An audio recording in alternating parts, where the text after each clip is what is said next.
when you get to the question of what the basis of that unity is, then you understand the power of Zionism. You understand the power of Zionism for people to talk out both sides of their mouths, to say they talk about freedom until they got to worry about whether they'll get Zionist money. If you genuinely believe in self-determination and the destruction of colonization, then you must unite with the right of Palestinians for their liberation of their homeland and the liberation of the black nation. They're very intertwined. And culture is one of those weapons. Culture is a weapon to be used for our freedom and our liberation. We have a slogan.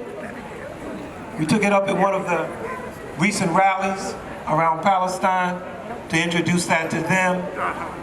We say, when they tell us to get out of our own neighborhoods, just like they tell people to get out of their own countries and talk about a two-state solution. No, there should only be a one-state solution, the very state that was there from the beginning.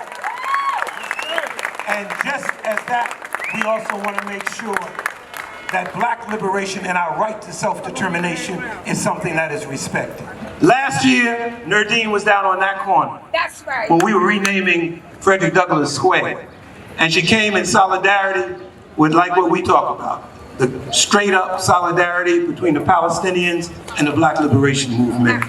And she spoke very eloquently and pointedly about the basis of that unity. So it's very humbling for us to honor and welcome Nerdeen back to, now we got a whole block, Nerdeen. First it was just a corner.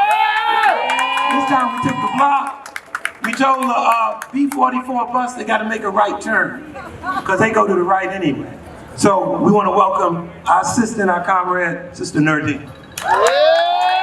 Thank you so much. Hello everybody, my name is Nerdeen Kiswani and I'm from Within Our Lifetime United for Palestine. I'm honored to be here with the December 12th movement. And I'm honored to see so many of y'all who have seen consistently at Palestinian protests show up here as well. Because this means that we understand and we know that you cannot have Palestinian liberation without black liberation. You cannot have the liberation of any oppressed people without black liberation. And we are honored to stand with December 12th movement, another grassroots organization, very similar to having a very similar mission as Within Our Lifetime. Our mission as Within Our Lifetime is to revitalize the revolutionary spirit of Palestinians abroad in pursuit of a free homeland, in pursuit of the liberation of our people. And I see December 12th movement agitating, educating, and organizing, revitalizing the revolutionary spirit of black people in this country in pursuit of black liberation.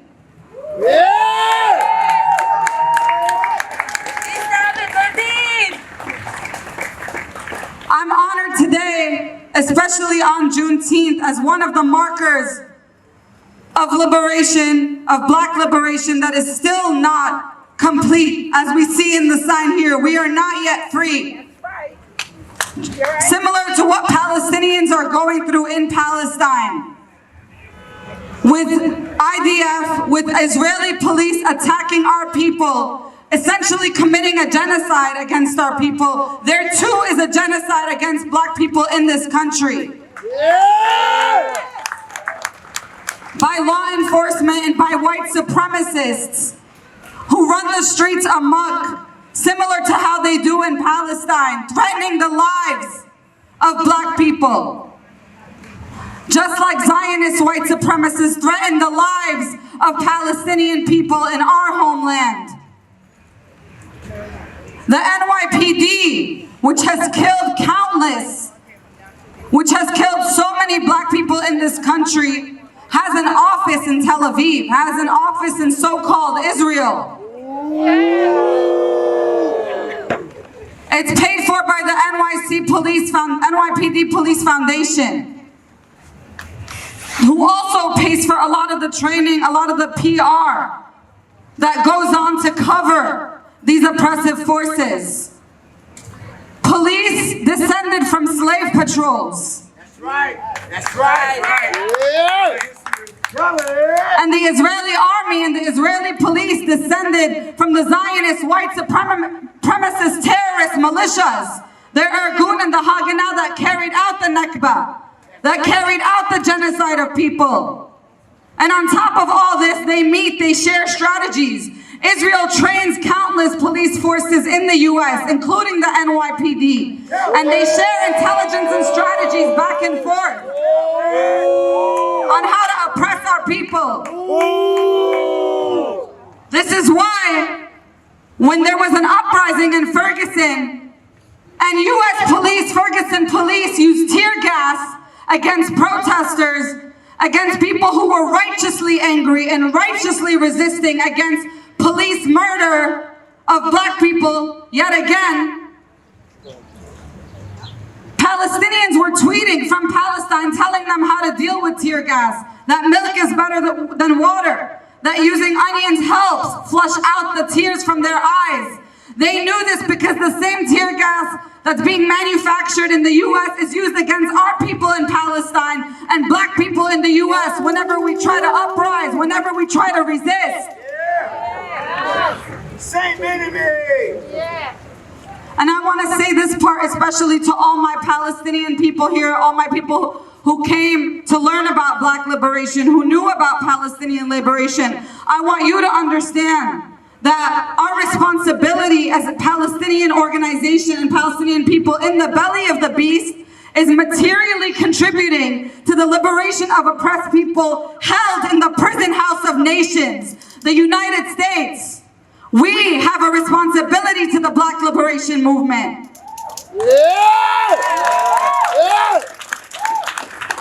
As an organization, we have always said from day one that the best thing we can do for Palestinian liberation in the US is to fight for Black liberation.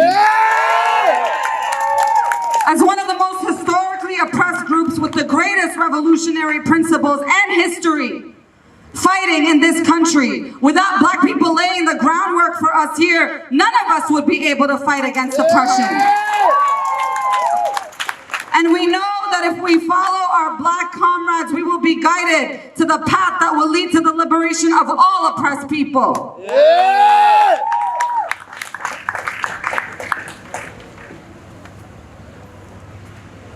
Assata Shakur once said, "The victory of oppressed people anywhere in the world is a victory for black people. Each time one of imperialism's tentacles is cut off, we are closer to liberation."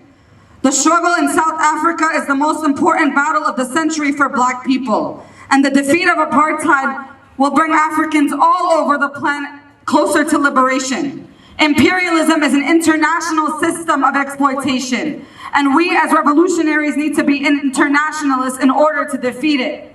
This is why internationalism and anti-imperialism is one of our points of unity, one of the main 4 points of unity that we have, because we understand in every way, mathematically, materially, in principles, if we don't stand with black liberation, we are actually going against our own liberation. We are not doing anything for Palestine, and we're fighting for it the wrong way.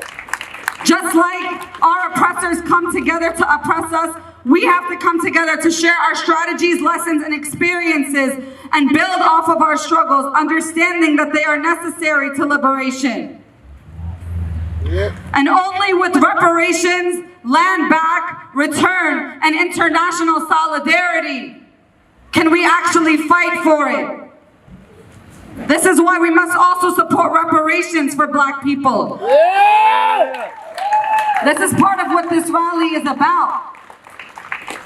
It's not just that the empire owes this to black people in this country, but it's also to topple the structures that operate on the legacy of prisons and slavery. And we know that the only way to achieve this in resistance, so I'll end with this, we must insist that black people and Palestinians be protected in their right to resist and their right to defend themselves.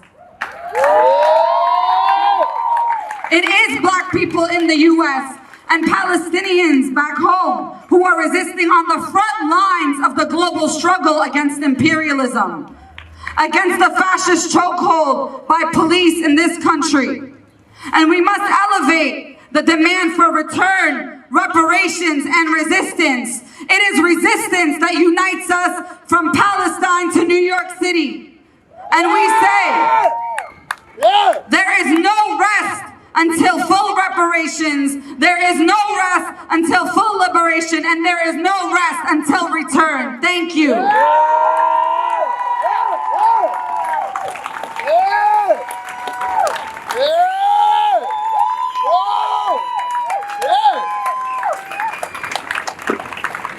Good job.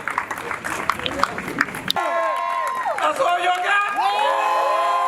They can hear you over there. They can hear you over there.